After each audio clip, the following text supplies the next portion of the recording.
Ah, não. Beleza, beleza. Então vamos lá, gente. Bom dia a todos. Vamos começar a nossa terceira reunião.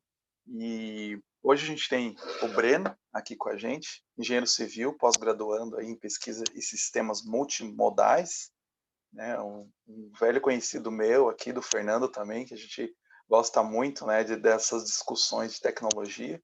A gente pôde se encontrar uma vez, né, pessoalmente. Foi bem legal o evento lá que a gente participou, inclusive, da BC2, né? E então hoje ele vai falar sobre a engenharia tecnocrática da União Soviética. Baita tema aí, estou bem curioso para ouvir. Então, Breno, fica à vontade aí. Tenta Pessoal, é um prazer compartilhar muito aí. grande estar aqui. Deixa eu compartilhar minha tela com vocês para a gente poder dar início. Fernando, ele não está falando que eu não tenho permissão para compartilhar a tela. Tá, eu tornei você host. Tenta agora. Agora sim, vamos lá. Deixa eu compartilhar a tela aqui.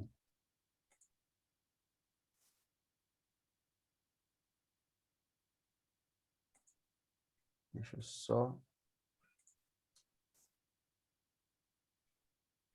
Está todo mundo conseguindo ver a apresentação? Sim, está aparecendo.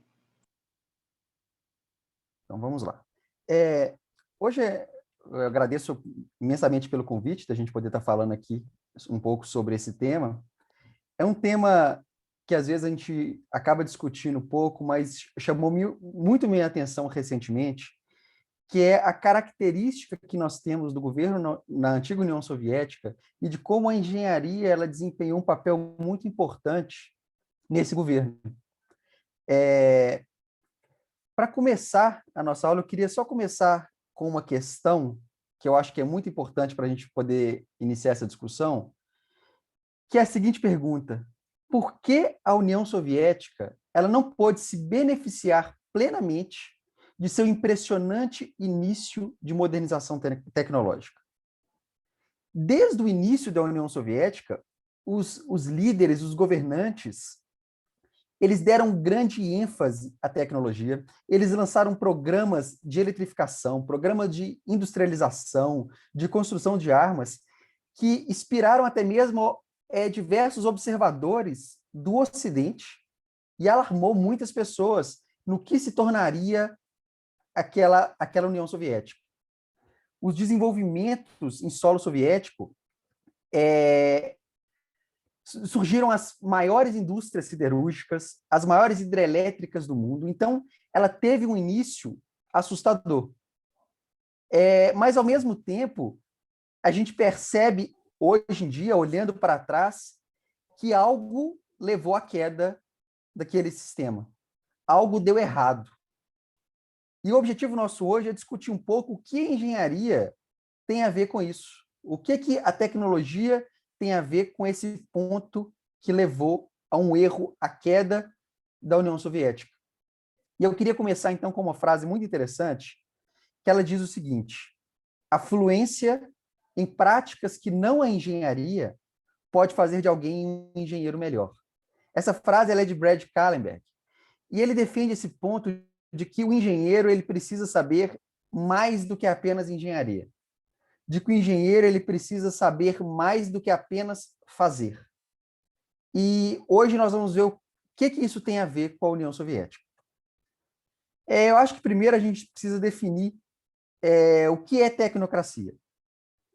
Em termos mais básicos, tecnocracia é um sistema ideológico de governo que afirma que os tomadores de decisões, aqueles que vão tomar decisões numa nação, num governo, eles a tomam com base em um conhecimento técnico e científico puramente.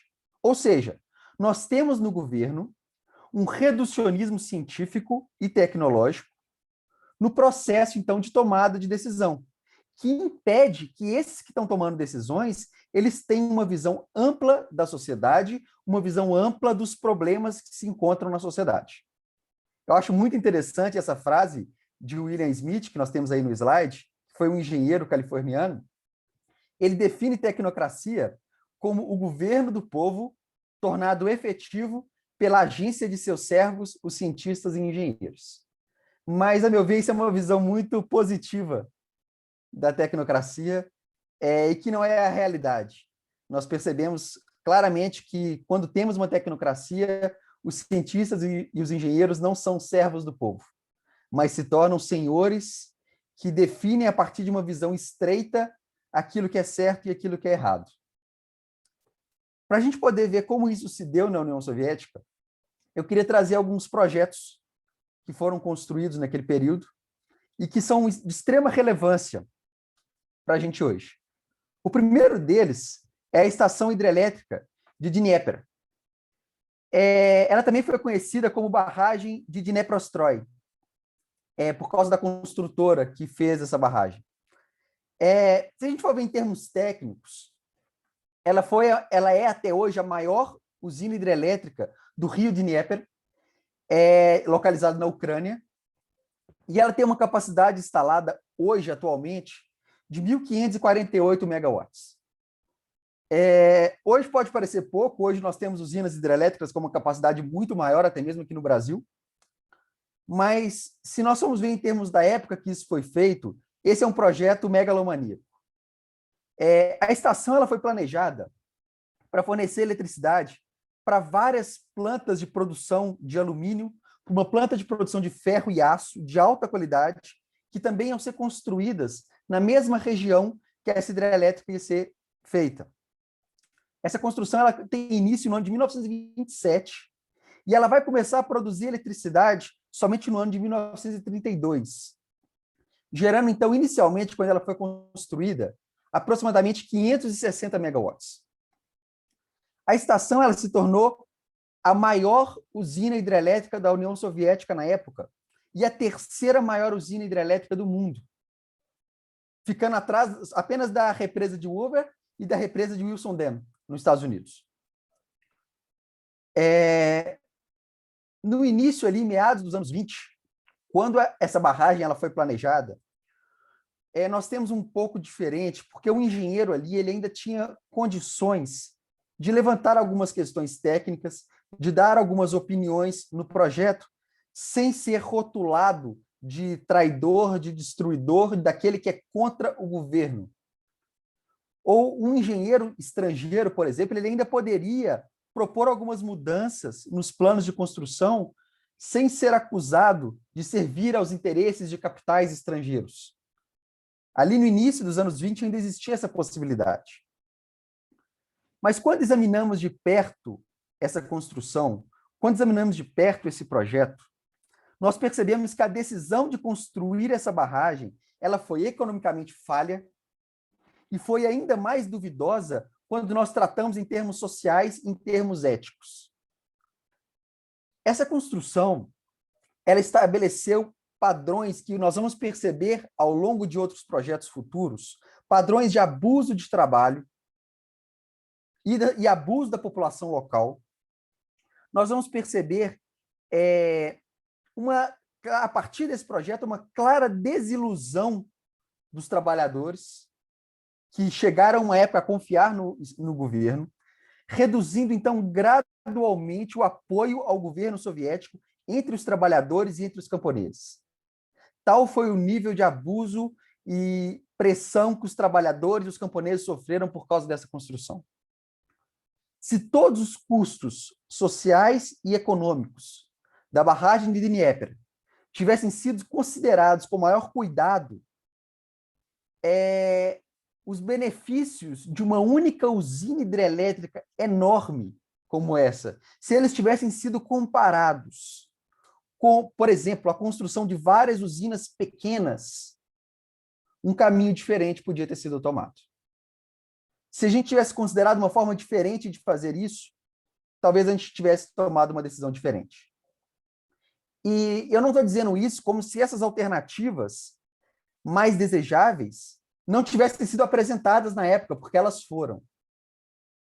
A decisão final de avançar com uma barragem gigante como essa, em termos da época que nós estamos falando, ela foi baseada não em uma análise ampla do contexto social, do contexto econômico, mas ela foi puramente por pressão ideológica e política. A marca do pensamento utilitarista, do pensamento tecnicista, que levou à construção dessa estação hidrelétrica, ela pode ser muito bem percebida numa frase de Trotsky, onde ele disse em favor da construção dessa barragem. Ele disse o seguinte: no sul, o Dnieper segue seu curso através das terras industriais mais ricas e está desperdiçando o peso prodigioso de sua pressão, brincando com corredeiras antigas e esperando até que aproveitemos seu riacho, o contenhamos com represa e o obriguemos a iluminar e conduzir fábricas e enriquecer terras aradas. Devemos obrigá-lo. Essa era a posição do governo. O rio, ele não deveria continuar simplesmente livre, sendo que tanta força e tanta energia está sendo desperdiçada. Nós devemos obrigar o rio a produzir energia para as nossas fábricas. Uma visão puramente tecnicista, uma visão puramente utilitarista, onde o rio só tem o seu valor a partir do momento em que ele gera energia para as nossas fábricas.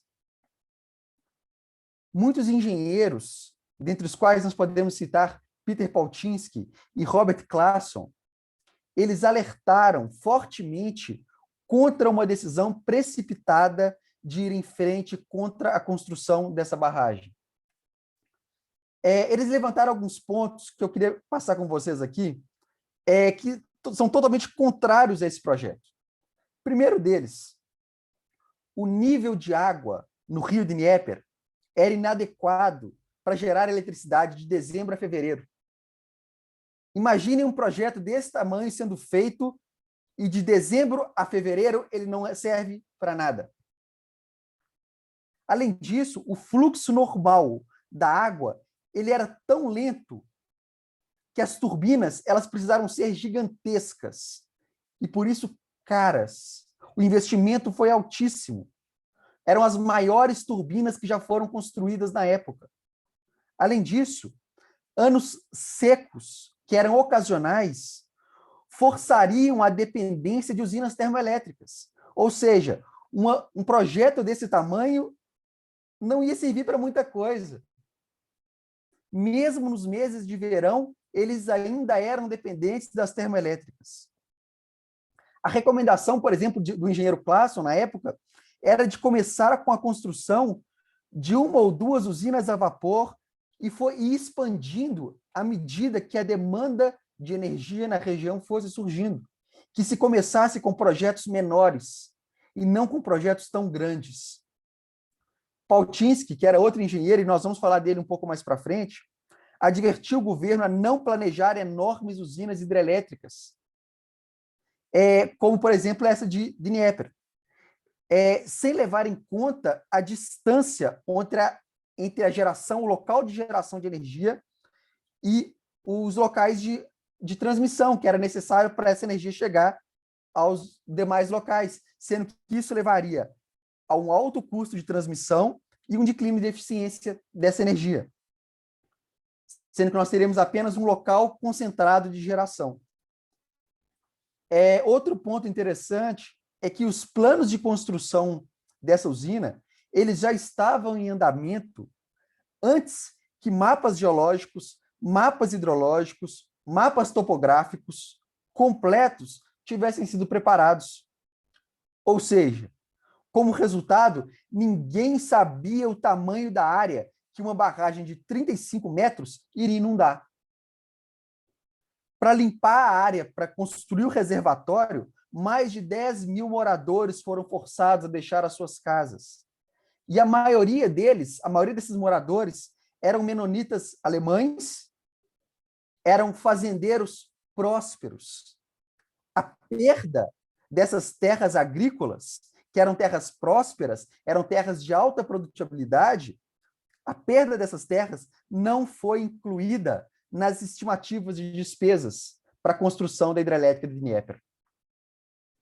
Além das despesas econômicas de retirar a produção dessas terras agrícolas, tinha o custo humano para os próprios agricultores, que nenhum planejador soviético considerou. Um povo fortemente religioso, com riquezas acima da média, em terras, em gado, Mas os menonitas eles eram vistos como oponentes ideológicos da ordem soviética. E, por isso, a perda deles não era considerada na construção de projetos como esse. Além disso, nós temos os problemas de condição de trabalho, como nós já falamos. Os trabalhadores eles viviam em condições miseráveis. Os quartéis onde os trabalhadores moravam, entrava gelo pelos quartéis. Eles enfrentavam temperaturas de menos 13 graus Celsius no inverno, com aglomerações gigantescas, escuridão tremenda. Relatos dizem que os barulhos eram endêmicos. Era uma situação de extrema precariedade de trabalho. Os banheiros eram inadequados, os banheiros congelavam durante o inverno. Apesar de todas essas dificuldades, a barragem foi construída. Ela foi colocada em operação e ela se tornou um símbolo da ordem socialista e foi uma peça central da exposição soviética na Feira Mundial de Chicago, em 1939, como grande projeto de engenharia da União Soviética. Ele foi destruído na Segunda Guerra Mundial, foi reconstruído 2 vezes durante a Segunda Guerra, foi ampliado várias vezes desde então, e hoje ele opera como uma das 6 hidrelétricas do Rio Dnieper. Ele está em operação até os dias de hoje. Um segundo projeto que eu queria falar com vocês é o projeto do canal Mar Branco-Mar Báltico. O canal ele foi construído por prisioneiros do Gulag, que foi um campo de concentração soviético. E a realização desse projeto custou a vida de alguns, vão levantar aproximadamente de 22 a 60 mil prisioneiros na construção desse projeto. Hoje nós ficamos preocupados nos nossos projetos de engenharia, quem lida diretamente com obra, quando nós temos um acidente de trabalho. Esse projeto levou a de 22 a 60 mil mortes durante a sua construção. A mortalidade desse projeto girou em torno de 8,7% de mortalidade no projeto. Um nível altíssimo, sem considerar a quantidade de pessoas que ficaram feridas e ficaram doentes durante a construção desse canal. Esse canal, para ficar claro, ele se estende ao longo de vários rios e de 2 grandes lagos, o Lago Onega e o Lago Vig. O comprimento desse canal é de 227 quilômetros. E, na atualidade, se nós formos ver, a utilidade econômica dele é extremamente limitada. Ele é extremamente raso, esse canal. A profundidade dele gira em torno ali de 4 metros, 3,6 metros, que impede completamente barcos de grande porte de fazerem uso desse canal. A construção do Canal do Mar Branco foi um dos projetos do Plano Quinquenal e foi um completo pesadelo. Ele não apenas ignorou os princípios básicos de uma engenharia humanitária, mas de uma violação obscena de direitos humanos. Na construção desse canal, todos os trabalhadores, desde os engenheiros supervisores até os trabalhadores mais humildes, eram prisioneiros detidos por questões ideológicas e trabalhavam sob condições de crueldade inimagináveis. Os canais, como as usinas que nós vimos, eles eram símbolos da construção do socialismo, da construção forte da União Soviética. E é interessante porque esse canal ele se tornou símbolo de romances, ele se tornou um símbolo muito forte dos projetos da União Soviética, mas não foram considerados durante a sua construção a análise de que, por exemplo, o canal ficaria congelado na metade do ano e que uma modernização, por exemplo, da ferrovia já existente, que poderia ser utilizada durante o ano todo, pudesse ser um projeto muito mais sensato. Mas era um projeto que não dava tanto marketing. Era um projeto que não fazia tanta propaganda política. Mas o projeto do canal faria uma propaganda política muito maior, e por isso ele foi optado. Uma frase muito interessante desse projeto é a frase de Lauren Graham, que escreveu um livro sobre Peter Palczynski, que nós vamos falar daqui a pouco. Ele diz o seguinte: após o expurgo, no ano de 1930, os engenheiros soviéticos compreenderam bem que, se quisessem ficar longe de problemas, deveriam se concentrar nas estreitas tarefas técnicas atribuídas a eles pelos líderes do partido. O engenheiro, se ele quiser ficar livre de problema, simplesmente faça o seu trabalho. Para de discutir se esse é o melhor meio, para de discutir se esse é o melhor projeto. Simplesmente, se foi esse projeto que o Estado mandou fazer, que o partido mandou fazer, simplesmente execute. Esse é o papel do engenheiro, segundo a União Soviética. O último projeto que eu quero falar com vocês, e o mais conhecido de todos, é o projeto da usina nuclear de Chernobyl. O reator número 4 foi o local de desastre de Chernobyl, no ano de 1986. E a usina, hoje em dia, ela se encontra dentro de uma área restrita, conhecida como Zona de Exclusão de Chernobyl. Tanto a zona quanto a antiga usina, hoje em dia, ela é administrada pela Agência Estatal da Ucrânia para a Gestão de Zonas de Exclusão. Os 3 outros reatores, eles permanecem operacionais após o acidente, mas no ano 2000, finalmente, esses geradores eles foram desligados, embora até hoje ele permaneça em processo de descomissionamento, e a limpeza desse reator nuclear ela está programada para ser concluída no ano de 2065. Ou seja, um acidente que ocorreu em 1986 levará até o ano, estimativa-se de até o ano 2065, para conseguir fazer uma limpeza nuclear completa do que foi esse desastre. Mas aqui, né, é um projeto muito importante, porque o início da recuperação da ex-União Soviética, das estreitas visões tecnocráticas que eles nutriam, começa com o desastre de Chernobyl. Essa explosão, ela foi analisada em publicações ocidentais, ela foi analisada em publicações soviéticas, em publicações pós-soviéticas. Eu não quero aqui desconsiderar os problemas técnicos do reator, o comportamento das pessoas de supervisão, os problemas inerentes à própria energia nuclear, que é um problema extremamente discutido. Eu não quero desconsiderar esses problemas. Mas eu quero observar aqui que Chernobyl é um produto da política de industrialização soviética padrão. Política essa que enfatizava fortemente projetos gigantescos em vez de projetos menores. Planos centralizados em relação aos locais sensíveis, produção acima de qualquer preocupação com segurança tecnológica, sem preocupação com os seres humanos e tomadas de decisões restritas em detrimento do debate crítico. Chernobyl é um projeto tipicamente da antiga União Soviética. Projeto esse que foi projetado, construído e operado dentro da estrutura da abordagem soviética tradicional para a industrialização. Chernobyl, então, era um desastre prestes a acontecer. Os líderes soviéticos incitavam constantemente todas as formas de indústria a se expandirem o mais rápido possível, para que a União Soviética pudesse se tornar o país mais poderoso do planeta. Então, vamos construir, vamos fazer o mais rápido. Para vocês terem um exemplo disso, foi feito na União Soviética fábricas de linha de produção para reatores nucleares. Um analista nuclear americano, Paul Josephson, ele observa que o planejamento e a padronização alcançaram um estágio tal que a construção dos reatores, o governo ele começou, para a construção desses reatores, o governo começou a entregar documentos padronizados de qual era a escavadeira, de qual eram os caminhões, de qual eram os guindastes, tudo padronizado para a construção desses reatores, que eram feitos praticamente em linha de produção.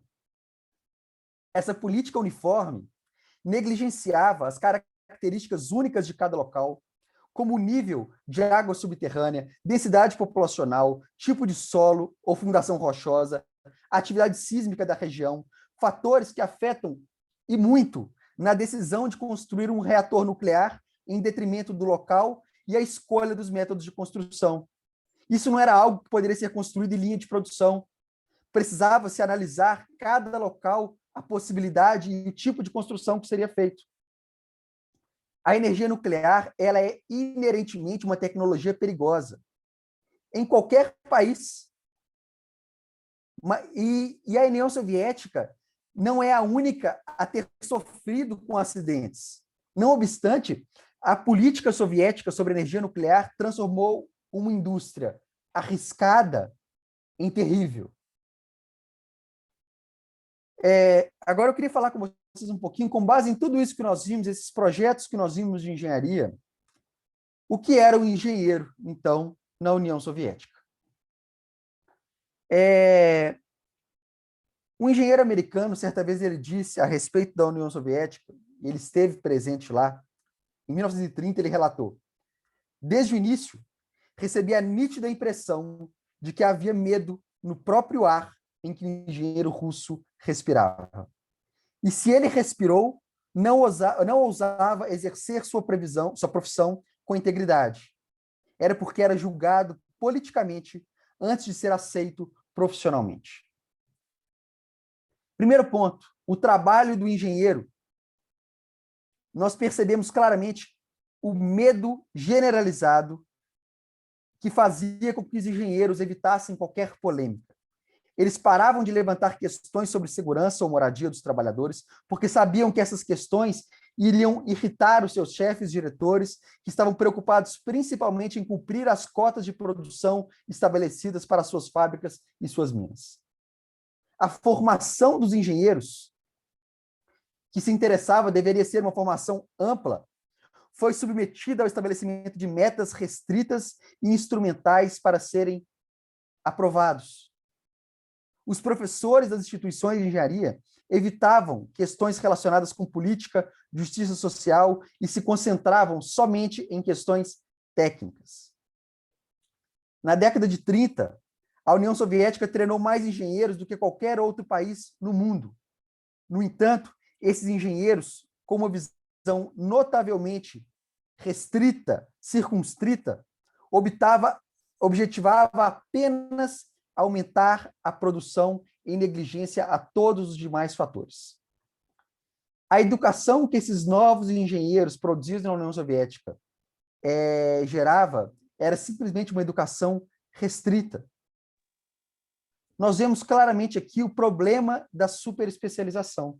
Nós temos, por exemplo, um engenheiro da União Soviética que tem o seu diploma em engenharia de rolamentos de esferas para fábrica de papel.